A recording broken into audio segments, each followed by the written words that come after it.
Hello everyone, हामी अहिले Australia student visa सिरिजमा छौँ। यो भिडियो हेरेर बसिरहनु भएको सम्पूर्णमा म विशाल गिरी अस्ट्रेलिया ब्रिस्बेनदेखि स्वागत अनि न्यानो अभिवादन गर्न चाहन्छु। यो भिडियोमा हामी अस्ट्रेलिया स्टुडेन्ट भिजा रिजेक्सनको प्रमुख कारणहरू वा भनौँ त्रुटिहरू के हुन सक्छन् भन्ने विषयमा बुझ्नेछौँ। भिजा रिजेक्सन अभोइड गर्नको लागि यो भिडियो एकदमै हेल्पफुल हुनेछ। I hope after watching this video you will be able to minimize or avoid the rejection risk. So without any further delay let's jump right in. सबैभन्दा मुख्य कारण हो failure to meet GTE requirement. GTE requirement meet नगर्नु, जस्तो आफूलाई आवश्यक पर्ने fund so गर्न नसक्नु, आवश्यक पर्ने भन्दा कम फन्ड सो गर्नु। ब्याङ्क ब्यालेन्स सर्टिफिकेट देखाउने हकमा 3 महिनासम्म होल्ड गरिसकेपछि ब्याङ्क ब्यालेन्स सर्टिफिकेट र स्टेटमेन्ट बनाएर पैसा निकाल्नु, अनि इमिग्रेसनले अपडेटेड स्टेटमेन्ट मागिदिन्छ। अपडेटेड स्टेटमेन्ट पठाउन नसक्नु वा त्यो अवधिभित्र पैसा नरहेको ठहरियो भने यस्तो केसमा भिजा सिधै रिजेक्ट हुन्छ। त्यसपछि इन्सफिसियन्ट इन्कम सोर्स, जस्तो strong and justifiable source of income देखाउन नसक्नु। जस्टिफाएबल भनेको कस्तो भन्दा रिजनेबल अथवा लेजिटिमेट इन्कम सोर्स देखाउन नसक्नु। फर इक्जाम्पल, इन्कम सोर्सको डकुमेन्टमा ल्यान्ड लिज भनेर त राख्नुहुन्छ, ल्यान्ड लिज एग्रिमेन्ट पेपर छैन। एग्रिमेन्ट पेपर भए पनि के प्रयोजनको लागि, कसरी, कुन कुन शर्तहरूमा लिजमा दिनुभयो भन्ने कुरा प्रोपरली मेन्सन गर्न नसक्नु। हाउस लिज होस् या income from share or business होस्, सपोर्टिङ इभिडेन्सहरू राख्न नसक्नु भिजा रिफ्युजलको प्रमुख कारण बन्न सक्छ। र अर्को बुझ्नुपर्ने कुरा के छ भन्दा, जस्तै तपाईँले इन्कम फ्रम स्यालेरी भनेर अनि मनपरी स्यालेरी देखाइदिने, स्यालेरी अपत्यारिलो लागेमा पनि क्रस चेक हुन्छ। त्यो पोजिसनमा, त्यो कम्पनीमा, त्यो अर्गनाइजेसनमा त्यतिको स्यालेरी पोसिबल छ या छैन, सान्दर्भिक नलागेमा क्रस चेक गर्दा झुटो ठहर भएमा भिजा विल बी रिजेक्टेड। त्यसपछि नम्बर 3 मा आउँछ फेक डकुमेन्ट्स, जस्तो ब्याङ्कको डकुमेन्ट्सहरू फेक बनाइदिने, income source property valuation fake बनाइदिने, एक्सपिरियन्स लेटर फेक बनाइदिने, हुँदाहुँदै आइएलटिएसको सर्टिफिकेट, एकाडेमिक सर्टिफिकेट पनि फेक बनाइदिने। As a admission officer I have seen lot of fake bank documents, property ownership documents, employment letter, business registration certificate and many more.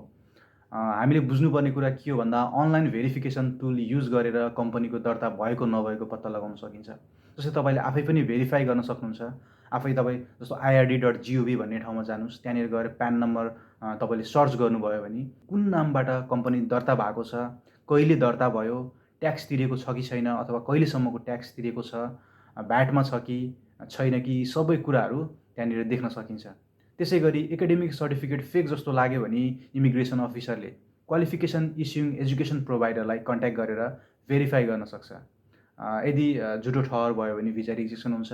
Number 4 मा अर्को रिफ्युजलको कारण छ visa interview दिन नसक्नु वा स्किप गर्नु। कतिपय स्टुडेन्टले भिजा इन्टरभ्यूको लागि आएको कल नै स्किप गरिदिन्छ। यस्तो गर्नु भएन। भिजा इन्टरभ्यू सबैलाई आउँदैन। इमिग्रेसन अफिसरलाई कुनै कुरामा डाउट लाग्यो वा क्लेरिफिकेसन चाहियो भनेपछि मात्र आउने हो। यस्तो केसमा एप्लिकेन्टले सोधेको प्रश्नहरूको एन्सर दिन सकेन भने, आफ्नो जेन्युन इन्टेन्सन जस्टिफाई गर्न सकेन भने भिजा रिफ्युज हुने गर्दछ। I will cover visa interview in different video, जसमा हामीले चाहिँ कस्तो कस्तो क्वेसनहरू आउँछ, कुन कुन कुराहरूमा चाहिँ हामी प्रिपेयर्ड हुनुपर्छ भन्ने कुराहरूमा will be discussing in detail. Visa रिफ्युजलको अर्को रिजन छ failure to meet academic entry requirement. जस्तो एकाडेमिक इन्ट्री रिक्वायरमेन्ट तपाईँले चुज गर्ने कोर्स, लेभल अफ एजुकेसन र तपाईँले पढ्ने युनिभर्सिटी अनुसार सबैको डिफ्रेन्ट हुनसक्छ। त्यसैले तपाईँको कलेज वा युनिभर्सिटी अनुसार एकाडेमिक क्राइटेरिया मिट हुन्छ कि हुँदैन चेक गर्नु पर्यो। त्यसै गरी इङ्ग्लिस ल्याङ्ग्वेज रिक्वायरमेन्ट चाहिँ तपाईँले पढ्न आउने कोर्स वा लेभलको लागि डिपार्टमेन्ट अफ होम अफेयर्सकै वेबसाइटमा गएर कति छ, जस्तो मास्टर्सको लागि, ब्याचलर्सको लागि, पर्टिकुलर कोर्सको लागि कति राखेको छ क्राइटेरिया, इङ्ग्लिस ल्याङ्ग्वेज क्राइटेरिया चाहिँ त्यहाँनिर गएर चेक गर्नु होला। र अर्को कुरा, यदि आफूलाई कतै रिक्वायरमेन्ट मिट नभएको जस्तो वा भनौँ मेरो एप्लिकेसन अलिकति विक छ जस्तो लाग्छ भने त्यस्तो केसमा तपाईँले फाउन्डेसन कोर्स, ब्रिजिङ कोर्स भन्ने हुन्छ, फाउन्डेसन कोर्स र प्रिन्सिपल कोर्स दुईवटै कोर्समा एकैचोटि अप्लाई गर्नुहोस्, होइन, त्यो गर्दा राम्रो हुन्छ। Now let's understand visa refusal reason number 6, health requirement meet नहुनु। भिजा अप्लाई गरिसकेपछि तपाईँले ह्याप आइडी र पासपोर्ट आइडीको आधारमा डेट बुक गरेर मेडिकल गर्नुपर्ने हुन्छ। अनफर्चुनेटली मेडिकल रिपोर्टमा mental disorder, HIV, tuberculosis, hepatitis, cancer वा मेजर हार्ट इस्यु देखियो भने यो visa will be rejected. Health requirement अन्तर्गतको अर्को सेक्सन हुन्छ OSHC, overseas student health cover, जसलाई हामीले हेल्थ इन्सुरेन्स भन्छौँ। स्टुडेन्ट भिजा अप्लाई गर्दा health insurance policy number, start and end date राख्नुपर्ने हुन्छ। विदाउट ओएसएचसी अप्लाई गरेमा पनि अब रिजेक्सन रिस्क धेरै हुने गर्छ होइन। They can say health requirement meet भएन भनेर। अरू रिजन के हुनसक्छ त? के हुनसक्छ त भन्दा पास्ट मिसडिड्स एन्ड फल्स डिक्लेरेसनको कारणले भिजा रिजेक्सन हुनसक्छ। यदि तपाईँको पास्टमा कुनै ड्रग अथवा क्रिमिनल हिस्ट्री छ अथवा कुनै पनि प्रकारका नराम्रा क्रियाकलापहरू गरेको रेकर्ड छ भने देयर इज हाई रिस्क। साथै तपाईँले फल्स डिक्लेरेसन गर्नुभएको छ, जस्तै प्रिभियस भिजा रिजेक्सनको बारेमा रङ इन्फर्मेसन दिनुभएको खण्डमा मिसलिडिङ वा फल्स इन्फर्मेसन भनेर भिजा रिजेक्ट हुन्छ। पहिले कुनै कन्ट्रीको लागि अप्लाई गर्नुभएको थियो, रिजेक्ट भयो, र अहिले अप्लाई गर्ने बेलामा कुनै कन्ट्रीमा रिजेक्ट भएको छ वा छैन भन्ने क्वेसनमा नो गर्नुभयो भने this will be the biggest mistake. किनभने इयर 2009देखि United States, United Kingdom, Canada, Australia र न्युजिल्यान्ड यी 5वटा कन्ट्रीहरूको बिचमा बायोमेट्रिक डाटा सेयर गर्ने एग्रिमेन्ट भएको छ। त्यसैले रिजेक्सन भएको कुरा लुकाउनु भएन, बरु रिजेक्सन रिजन कभर हुने खालको डकुमेन्टहरू पेश गर्नु पर्यो अथवा थप स्ट्रङ डकुमेन्टको साथमा अप्लाई गर्नु पर्यो। Let's move to visa refusal reason number 8. Last but definitely not the least. This is the most important document in your visa application. जस्तो GTE statement. GTE statement clear भएन भने जेन्युन रिजन भएन, genuine student होइन, intention clear छैन भनेर आउँछ।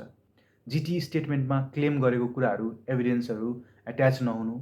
त्यसैले तपाईँले एसओपीमा आफूलाई जेन्युन स्टुडेन्टको रूपमा प्रस्तुत गर्न सक्नु पर्यो।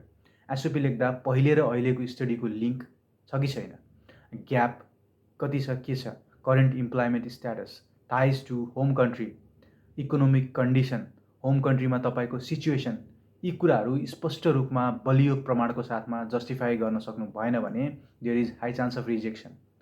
एसओपी कसरी लेख्ने भन्ने बारेमा जान्न चाहनुहुन्छ भने एसओपीको स्ट्रक्चर र कन्टेन्टको बारेमा तयार पारिएको मेरो अर्को भिडियो हेर्न सक्नुहुन्छ। सो एट द इन्ड सबैजनालाई स्टुडेन्ट भिजा अप्लाई गर्दा एकदमै सजग अनि धेरैभन्दा धेरै रेस्पोन्सिबल भएर, धेरैभन्दा धेरै रिसर्च गरेर, कन्सल्टेन्सीको मात्रै भर नपरी सबै डकुमेन्टहरू आफैले प्रोपरली चेक गरेर अगाडि बढ्न सजेस्ट गर्दछु। Lastly, thank you for watching this video. Best wishes for your student visa. If you want more video on Australia student visa, stay tuned and best of luck guys.